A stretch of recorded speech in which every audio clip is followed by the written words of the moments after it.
evening students. Today we will discuss chapter 17 breathing and exchange of gas. First of all कि सभी living organism को energy की आवश्यकता होती है अपने सेलुलर वर्क के लिए, सेलुलर एक्टिविटीज के लिए। जो एनर्जी हमें मिलती है वो मिलती है फूड के ऑक्सीडेशन से। इसलिए हमें एनर्जी की रिक्वायरमेंट के लिए कंटिन्यूस ऑक्सीजन की आवश्यकता होती है। और जो ऑक्सीजन हमें कहाँ से मिलती है? एनवायरनमेंट से मिलती है। And remove the carbon dioxide दस प्रोसेस इन दिस प्रोसेस। अब क्या रहता है कि जो हम ब्रीथिंग करते हैं तो एनिमल्स डिफरेंट ऑर्गन्स का यूज करते हैं। जैसे कि क्या है, हम क्या यूज हम हमारे जो श्वसन लेने के लिए क्या रहता है, लंग्स रहते हैं। एक्वेटिक एनिमल्स रहते हैं जैसे कि फिश, उनमें गिल्स रहते हैं। कुछ एनिमल्स क्या होते हैं अपने स्किन से एंड सम ट्रैकिया से। अब आता है respiration types and respiratory organs. तो वो रेस्पिरेशन कितने टाइप का होता है? 2 टाइप्स का। अगर ऑक्सीजन की प्रेजेंस में है तो एरोबिक है, और in absence of oxygen that is called anaerobic. First of all aerobic respiration. When oxygen is used for respiration is called aerobic respiration. The organisms undergoing the process are termed as aerobes. मतलब कि जैसे कि हम respiration में oxygen का use करते हैं, क्योंकि जब हम इनहेलेशन करते हैं, इनहेलेशन में ऑक्सीजन लेते हैं और एक्सहेलेशन में क्या रिलीज करते हैं? Carbon dioxide. ब्रीथिंग क्या है? ब्रीथिंग और रेस्पिरेशन दोनों डिफरेंट होते हैं, दोनों सेम नहीं होते हैं। Breathing is the first step of respiration with physical process, while respiration is a biochemical process. क्योंकि रेस्पिरेशन में क्या होता है कि हमें एनर्जी भी मिलती है, ऑक्सीडेशन होता है, इन्वॉल्विंग एक्सचेंज ऑफ गैस और oxidation of food, inspiration in A active process of breathing, while expiration is passive process. अब बात होती है हमारी एनएरोबिक। एनएरोबिक देखो, एरोबिक मीन्स होता है पाइप जिसमें हम ऑक्सीजन का यूज करते हैं, एनएरोबिक जिसमें ऑक्सीजन के यूज नहीं होता। और जब एरोबिक रेस्पिरेशन होता है उसमें हमें क्या मिलती है? एनर्जी मिलती है। बट जब हम कार्बन डाइऑक्साइड लेते हैं और जब प्लांट, तो उस केस में क्या होगा? It occurs in the absence of molecular oxygen in cytoplasm. It yield only about 5% of food energy. The organism undergoing the process is called anaerobes. जैसे yeast है, oxidise the glucose to ethanol and carbon dioxide. इस process में क्या बनता है? Ethanol का production होता है।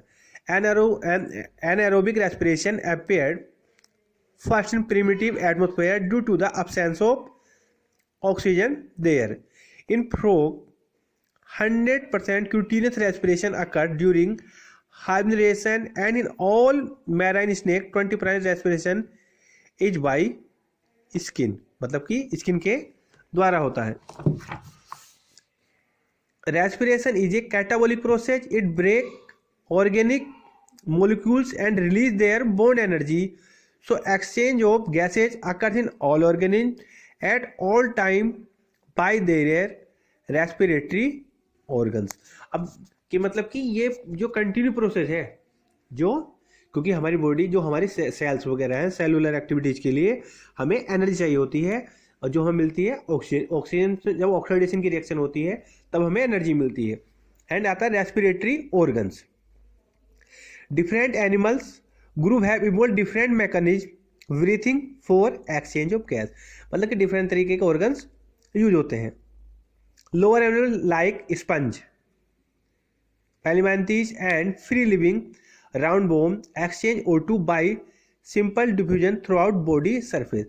ये क्या है? अपनी स्किन से, बॉडी सरफेस से ही रेस्पिरेशन करते हैं। Earthworm respire through the cuticle and insect have spiracles. Special vascular structure called gills are used by most aquatic arthropods and mollusca. The highly vascularized bags called lungs are used by terrestrial form for the exchange of gases, reptiles हो गए, birds है, and mammals, amphibians, जो कि देखो amphibians में frog आते हैं,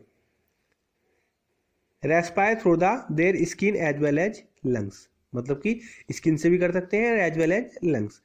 human respiratory system, अब क्या है कि ह्यूमंस, हम, ह्यूमन रेस्पिरेटरी सिस्टम में भी divide into two major component, conduction of gases and respiration exchange gases.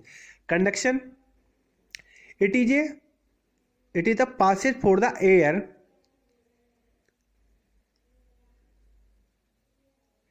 This portion, इसमें क्या होता है कि एयर कहां से पास होगी, transport the atmosphere air to the lungs alveoli and return from the lungs to the exterior.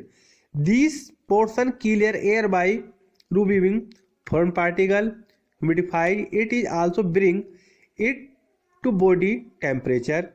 It is a part of gaseous exchange does not take place. It is also called dead air space.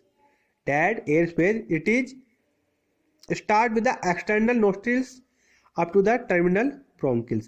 क्या रहता है कि जो हमारी जो nasal cavity रहती है वहाँ से जब हम इनहेलेशन करते हैं तो जितने भी डस्ट पार्टिकल है, क्योंकि एयर है प्योरिटी नहीं रहती, उसमें कुछ डस्ट पार्टिकल हो जाते हैं, तो वो हमारी नेसल कैविटी में ही रह जाते हैं।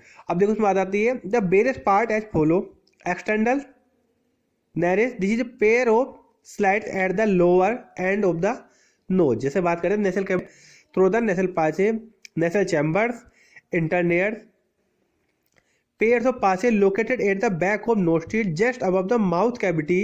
Nasal sputum is a medium partition that separates two chambers. Each chamber has three regions: vestibular, respiratory, olfactory. The chamber has special pseudostratified ciliated, अब क्या होता है मेरी नाक में हल्की हल्की रोम जैसी स्ट्रक्चर रहती है, बाल जैसी संरचना रहती है, तो वो क्या रहती है, वो भी हमारा फिल्टर का एक कार्य करती है। और जो हमारी मोस्टन रहती है म्यूकस, अब internal nares, these are the posterior opening of the nasal chamber that leads into the nasopharynx. अब आता है nasopharynx, then larynx, trachea, primary and secondary bronchi, respiratory exchange of gases, the alveoli under their duct, this part of the respiratory system, it is the site actual diffusion of O2 and CO2 between the blood and atmospheric air. The branching network of bronchi, bronchioles and alveoli comprise the lungs, which provide the surface of exchange of gases in humans. अब देखो जैसे इसमें diagram दिखाया हुआ है lungs का, फेफड़े। Human have two lungs, one at right and other is the left side in the chest region. There are triangular bags that constitute the respiratory organs are site for gaseous exchange. They lie in the thoracic cavity on the side of the heart. अब क्या रहता है कि देखो जो हमारा फेफड़े रहते हैं, फेफड़ों के बाद हमारा जो एयर जाती है वो कहाँ जाती है बॉडी में, किधर जाती है, मतलब बॉडी में एयर जाएगी, ब्लड में सर्कुलेट करती है, और ब्लड में जो हमारा जो रेड ब्लड सेल्स हैं उनमें पाया जाता है हीमोग्लोबिन। हीमोग्लोबिन के साथ ऑक्सीजन कंबाइन करके एक अनस्टेबल कंपाउंड बनाती है ऑक्सी हीमोग्लोबिन, एंड वो पूरी होल बॉडी में ब्लड की सहायता से सर्कुलेट हो जाती है। अब देखा आता है external features of lungs, the left lungs had two lobe, superior lobes and the interior lobe separate by the oblique feature. It is cardiac node, concave cavity where the heart lies. It is a longer and lower than the right lungs. अब right lungs क्या है? It is bigger, has 3 lobes: superior lobe, middle lobe and inferior lobe separated by the horizontal feature of oblique features.